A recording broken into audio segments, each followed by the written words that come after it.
ఏడ్చిందంటే తినే జననినే ఏడ్చింది, జననినే వేసింది మన ఆర్మీ. ఆమెకి హెల్త్ బాగాలేదు, ఆయన నిజంగా ప్రేమిస్తున్నావు ఏమో పాడేది అదే అనుకున్నా. బెడ్ మీద కూర్చొని మాట్లాడింది కూడా. ఈయన సైటే ఉంది, ఆ సైట్ ఏం లేదు. తనుజ ఒక ఆడపిల్ల ఎట్టుండాలనో తనుజని చూసి నేర్చుకోవాలి బిగ్ బాస్ హౌస్ లో.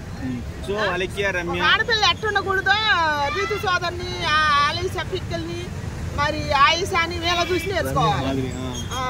మాదిరిగా అమ్మ ఎట్టుండాలో ఆమెను చూసి నేర్చుకోకూడదు అనమాట. అమ్మ అసలు ఎట్టుండకూడదు రీతు మాధుని చూసి నేర్చుకోవాలి. సో ఇప్పుడు అలెక్కియా రమ్య ఎలిమినేషన్ అయిపోయారు, ఎట్లా చూడొచ్చు? ఈ వీక్ ఆమెనంట ఎలిమినేషన్. అలెక్కియా రమ్య వెళ్ళిపోతుందట. వెళ్ళిపోయి ఆయుష రోగం పుట్టింది, అది కూడా పోయింది. ఈ వారం ఎవరు వెళ్తారు మేడం? 2 సార్లు మీరు చెప్పిన వాళ్ళే వీళ్ళు నలుగురు పాత్ర ఒకళ్ళంటే ఒకళ్ళు వరుసన పాత్ర. చెప్పండి. ఆయుష వెళ్ళిపోయింది రాత్రి, ఆమెకు హెల్త్ బాగోలేక.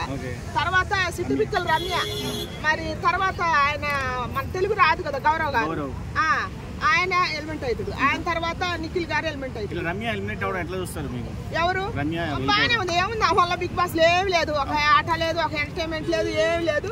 పేకు అది ఇది అని చెప్పిందా వచ్చి రీతు సోదరు మీద పడదా. మరి ఏమేం చేస్తుంది టీమంటూ ఏం కూడా అదే పని చేస్తుందిగా. మరి అందుకని ఆ వల్ల ఏం లేదు, దాంట్లో ఎంటర్టైన్మెంట్ లేదు. ఏం పాడుపడదు మరి, ఎందుకు ఏమైనా చేద్దామని పట్టుకొచ్చారులే కానీ ఏం చేయలే. పోద్ది. ఫ్యాన్స్ ఎక్కువ ఉన్నారు, ఓట్లు ఎందుకు పడలేదంటారు? ఎవరు? రమ్యకి. ఫ్యాన్స్ ఎక్కువ ఉంటే ఎంటర్టైన్మెంట్ చేయాలి కదా. అవకాశం వచ్చినప్పుడు బిగ్ బాస్ అవకాశం వచ్చినప్పుడు వినియోగించుకోవట్లే కొంతమంది. సో బిగ్ బాస్ లో ఎంటర్టైన్మెంట్ తక్కువ అయింది, నేను ఎంటర్టైన్మెంట్ కోసం ఇద్దానికి వచ్చినా అని చెప్పింది. మరి ఏమి ఇచ్చింది? ఇయ్యలేదు కదా. ఎంటర్టైన్మెంట్ కోసం వచ్చింది, ఎంటర్టైన్మెంట్ ఇవ్వాలా. మరి ఎగస్ట్రాలు చేసింది కానీ ఎంటర్టైన్మెంట్ ఏం చేసింది వచ్చి? మాకు పేకు గీకు అని తనుజ మీద పడ్డది కానీ మరి ఏమేమి చేసింది వచ్చి? ఏమేమి చేయలేదు. తనుజాని టార్గెట్ చేసిన వాళ్ళందరూ ఒక్కొక్కరు వెళ్ళిపోతారు. మరి ఎందుకంటే తనుజ న్యాయంగా ఆడుతుంది. తనుజ న్యాయంగా ఆడుతుంది, అదే నేను చెబుతున్నా. ఒక ఆడపిల్ల ఎట్టుండాలో తనుజ చూసి నేర్చుకోవాలా, ఒక ఆడపిల్ల ఎట్టుండకూడదు రమ్య, మరి ఆయేషా, రీతు సోదరి వీళ్ళని చూసి ఎట్టుండకూడదో వీళ్ళని చూసి నేర్చుకోవాలి. ఆమె తొక్కేసారు, తనుజకు ప్లస్ పాయింట్ అయింది అంతే. ఎవరైనా సరే ఒకళ్ళు తొక్కని పైకి లేసే వాళ్ళని చూస్తే నెక్స్ట్ వీక్ వాళ్ళు ఉండరన్న, అది ఎవరైనా సరే అంతే. అంటే రమ్య మోక్ష చాలా ఎక్స్పెక్టేషన్స్, బాగా ఆడుద్ది అది ఇది అని ఒక హై ఎక్స్పెక్టేషన్స్ ఉండే. ఇంత 1 వీక్కే బయటికి రావడం ఎలా చూస్తున్నారు? చాలా బాధాకరం అన్న, ఎందుకంటే చాలా మంది బాయ్స్ మెయిన్ అంటే ఆమె మీద చాలా మంది హోప్స్ పెట్టుకున్నారు.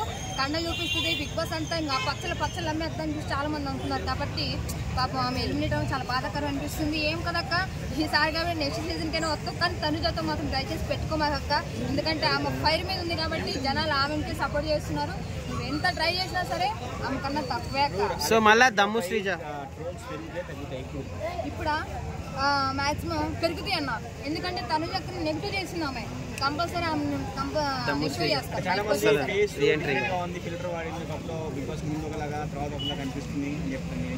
అబ్బాయిలు చూసి నేర్చుకుంటారా బాయ్. ఇప్పుడైనా ఇంతసేపు ఐఫోన్లు ఫిల్టర్లు వాడి మోసాలు చేస్తుంటారు, ఇప్పటికైనా నిజాలు తెలుసుకుంటారా బాబు. ఇప్పుడు పిక్కిల్ సింగ్ బయటకు వస్తే మాత్రం తనుజ టార్గెట్ చేస్తుంది కన్నా ఇప్పుడు నుండి ఆమె టార్గెట్ చేస్తారు అనుకుంటున్నాను. దమ్ము శ్రీజ కూడా రీఎంట్రీ అయింది కదా, ఎలా చూస్తున్నారు?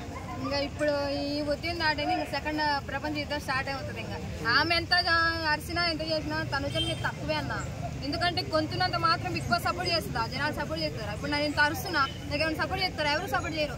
మంచిగా ఆడితే గేమ్ డే బిగ్ బాస్ లో ఉంటుంది, లేకపోతే నెక్స్ట్ వీక్ ఇంట్లో కూర్చొని పదం చేసుకుంటది ఎవరైనా అంతే. దివాళ మాదిరి